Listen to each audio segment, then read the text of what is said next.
Hey, welcome back to No Hype Beer Reviews. Unless it's your first time, then welcome. Please consider subscribing. If you do, hit the notification bell, get all the updates. Really excited for today's video. It's Saturday, and on Saturdays I do Cellar Saturday, where I actually drink something off the shelves behind me. This beer, I'm really excited for this for a few reasons. I haven't had a Great Lakes beer in a long time. This is a beer I remember liking, like it was a really bitter, roasty kind of a stout. It's coming up to be almost exactly 6 years old at time of review, so that's pretty cool. It's 9% ABV.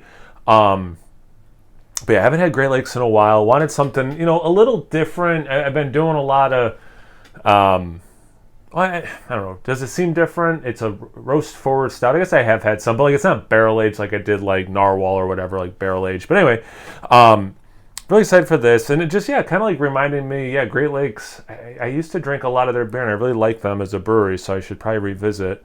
So it's called Blackout Stout. Let's see, anything else? Oh, okay. Bold and dark as a powerless metropolis, our Russian Imperial Stout commemorates the infamous 2003 blackout that briefly left some 55 million people utterly unplugged. That's crazy. That's a lot of people. Yeah, let's see how this beer held up. 6 years. Right out the gate, it is very brown to black as I'm pouring it. Once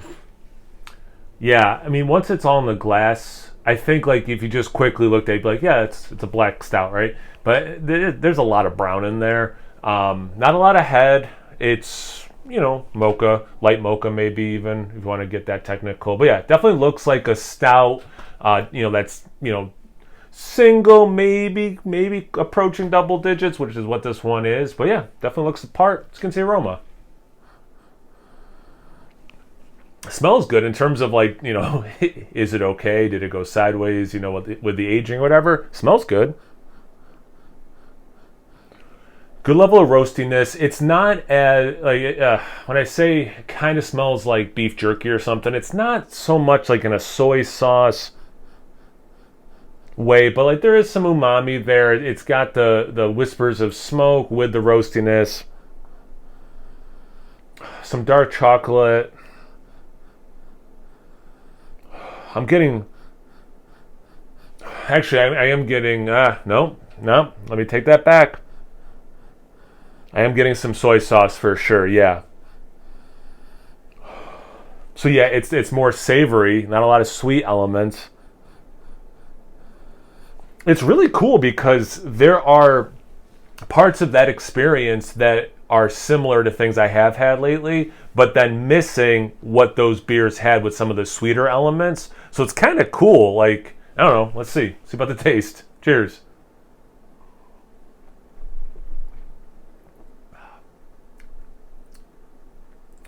Pretty good. That's pretty good. That's not the best aged beer I've ever had, to be fair, but that is pretty good. There is more sweetness in the taste than the aroma. More chocolate comes through in the taste. You kind of, like a lot of beer experiences, right? You kind of get hit with the sweetness first, and then that bitterness, that roastiness, the jerkiness of it all kicks in, and it's definitely not a soy sauce bomb at all at this point, but that element is there towards, in the back half. The aftertaste, probably medium length. It's not the quickest. It's certainly not the longest aftertaste I've ever had. And that is kind of like a good mix of the whole experience because there is some sweetness to it, a little bit of that chocolate that you get up front mixed in with some of the more savory umami things that you get the second half. So it's kind of cool. It's not like, I sometimes just, to compare to other things, like an IPA, maybe like I don't even get grapefruit in it, and then the aftertaste I get grapefruit, or like, you have, what comes the second half of the beer more is in the aftertaste or whatever, right? And then every once in a while you get a beer like this where it is kind of like an amalgamation of everything you got, even when the beer kind of pivots from one thing to another. Then the aftertaste, all of that like comes back to play, and that's really what this beer is doing, which is cool. I don't know how much of that is the age or the beer itself, but it's really cool.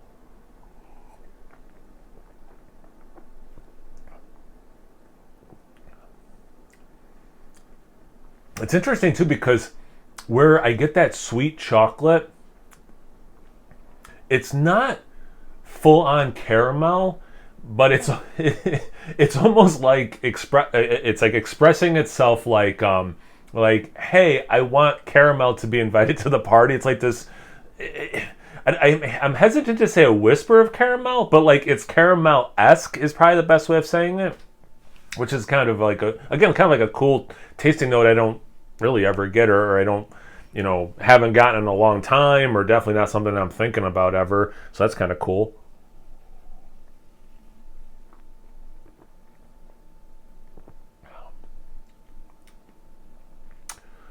Blueberry.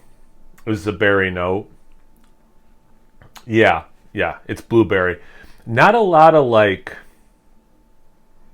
other fruity notes for me. That's like very on blueberry. Wow. And yeah, it actually, the more I'm drinking it, the more I like it. And I'm gonna stick with my original. Like, this is definitely not even like, this is not top half. This is not top 75%. It is lower end of my aging experimenting that I've done in my life before the channel and during the channel with things like Cellar Saturday. It is in the bottom 25%. There's no question of that. But I've mostly had good results. I'll still say this is a good result. I can't say it's any better or worse than it is fresh, but like, well, it might be a little worse. I think I can go on record as saying that. But anyway, my point being, from an experience point of view, this is really cool because I'm getting different things. I'm getting not so much new things, but things I haven't gotten in a while, or I'm getting things I get, but in new ways. That probably makes more sense. It is more accurate. And at the end of the day, like I said, the more I sip it, the more I am actually like really grooving on this beer. So, pretty cool. I'm pretty stoked on this, even though it's not like last week I did the Parabla with 5 years on it. That was so amazingly good. Like that was so like in the conversation. It was like, wow, great, fantastic, phenomenal. That's not what this is, but this is at the very least really good. So I'll leave it at that. Have you had this beer before? Have you had this beer lately? Have you had anything from Great Lakes in a while? What are you getting excited about that they're doing? Let me know in the comment section below. Once you're done doing that, make sure you check them out on Instagram and Untapped. It's No Hype Beer Reviews at both those places. So always please like, comment, subscribe, and most importantly, imbibe. Cheers, everyone.